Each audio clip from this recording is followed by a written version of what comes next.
Indonesia ini dengan habaib sudah menyatu satu keluarga. Jangan lupa, Anda bangsa Indonesia asli adalah akhwaluna. Anda ini adalah keturunan paman-paman kami. Kenapa saya katakan Anda ini keturunan paman-paman kami? Dulu datuk-datuk kami datang dari Hadramut ke Indonesia tidak bawa istri. Mereka datang kemari untuk berdakwah. Ada yang berdakwah di Kalimantan, Sulawesi, Irian, Sumatera, Jawa, dan lain sebagainya. Di mana-mana kami punya datuk datang ke Indonesia berdakwah menyebarkan Islam. Nah kemudian mereka tidak bawa istri, lalu kemari kawin dengan siapa? Sama orang Indonesia. Yang di Jawa kawin sama orang Jawa, yang di Sunda kawin sama orang Sunda, yang di Kalimantan kawin dengan orang Kalimantan, bahkan yang di Irian pun kawin dengan orang Irian. Sudah, mereka nikah, kawin resmi, berketurunan. Nah, makanya begitu anak-anak mereka lahir, anak-anak mereka ini sudah master Arab Indonesia. Sudah. Nah, anak-anak ini diperkenalkan oleh bapaknya, dia lihat bapaknya dengan masyarakat beda nih. Yang ini mancungan, yang ini nggak mancung, ini beda. Nah, bapaknya memperkenalkan itu yang di luar sana, saudara-saudara ibumu, dalam bahasa Arabnya akhwal. Itu haula akhwalu. Mereka itu semua paman-paman saudara ibumu. Dalam bahasa Arab, kalau paman dari bapak disebut ammi. Tapi kalau paman dari ibu disebut kholi. Kalau pamannya banyak disebut amam. Kalau kholnya banyak disebut akhwal. Ta'al ya ahlan wa sahlan. Habib Ahmad, jaga. Sallu ala Nabi. Nah jadi kalau orang Indonesia dipanggil akhwal oleh para habaib, itu panggilan terhormat. Fadal Habib, ya ahlan wa sahlan. Fadal. Udah disediain kursinya gitu. Sallu ala Nabi. Udah disediain kursinya Habib, Masya Allah. Ahlan wa sahlan. Fadal Habib. Nah, jadi kalau orang Indonesia dipanggil akhwal oleh para habaib, itu bukan penghinaan, itu penghormatan. Saya mau tanya Anda semua, kalau Anda dipanggil paman, menghina atau menghormati? Paman dipanggil, bagaimana nggak indah? Habaib panggil Anda paman. Orang-orang Indonesia dipanggil habaib akhwal, paman. Masya Allah, itu penghormatan. Itu menunjukkan satu, sudah terjadi pembauran antara habaib dengan masyarakat Indonesia. Kedua, sudah menunjukkan keakraban, persaudaraan, kekeluargaan. Nah, maka itu nggak bisa. Jadi habaib itu di Indonesia nggak perlu khawatir. Gara-gara habib satu jadi masalah, oh nanti semua habaib dimusuhi. Enggak. Sebab orang Indonesia keluarga kita juga. Nggak ada tuh orang Indonesia yang berpikir macam itu, kecuali yang dipengaruhi oleh kaum liberal, yang rasis dan fasis. Betul. Tapi kalau kaum santri yang ngaji ke pesantren, nggak ada diajari untuk musuhi habaib, nggak ada, sudah. Jadi nggak usah khawatir, apalagi kalau habibnya ditangkap gara-gara berjuang buat Islam, nggak usah khawatir. Jangan ketakutan yang berlebihan, satu habib ditangkap nanti semua habib dicurigai, enggak.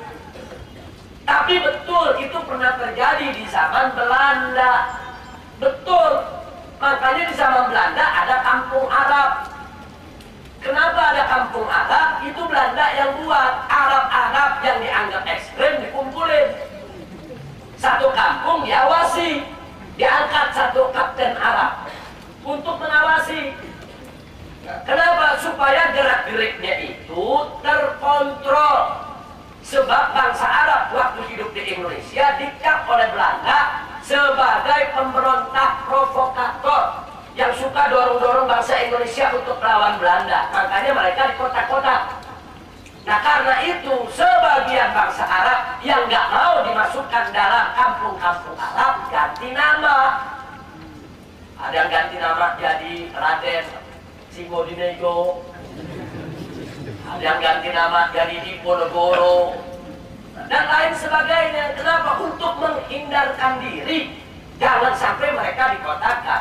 Bahkan Jamiatul Khair begitu dibangun tahun 1901 minta izin kepada Belanda, tahun 1905 baru dapat izin. Itu pun dibatasi, tidak boleh buka cabang di luar Batavia, tidak boleh. Makanya Kiai Haji Ahmad Dahlan yang ketika itu menjadi anggota Jamiatul Khair minta izin kepada sepuh para habaib di Jakarta untuk membuka cabang Jamiatul Khair di Yogyakarta. Tapi Belanda tidak izinkan. Tapi Kiai Haji Ahmad Dahlan bilang ini penting karena di Yogyakarta gerakan kristenisasi begitu kuat, harus dibendung. Akhirnya sepakat bentuk Muhammadiyah yang biayai para habaib. Berangkat Kiai Haji Ahmad Dahlan ke Yogyakarta, bentuk itu yang namanya Muhammadiyah untuk melawan, membendung daripada kristenisasi. Nah, makanya Muhammadiyah dia bisa, karena Muhammadiyah ini dianggap dibentuk oleh orang pribumi, oleh orang Jawa, makanya dia masih boleh untuk bentuk cabang-cabangnya. Tapi kalau udah dilihat Arab, nggak boleh. Itu dulu di zaman Belanda. Tapi kalau zaman sekarang model begitu lagi, ini bukan zaman Belanda. Maka itu para habaib tidak perlu ragu. Tegakkan syariat, Anda tidak perlu khawatir. Kalau Anda jadi masalah dalam negara, Anda tidak usah khawatir saudara-saudara Anda, habaib yang lainnya akan diganggu. Tidak. Ini negara harus diselamatkan, nggak boleh dibiarkan.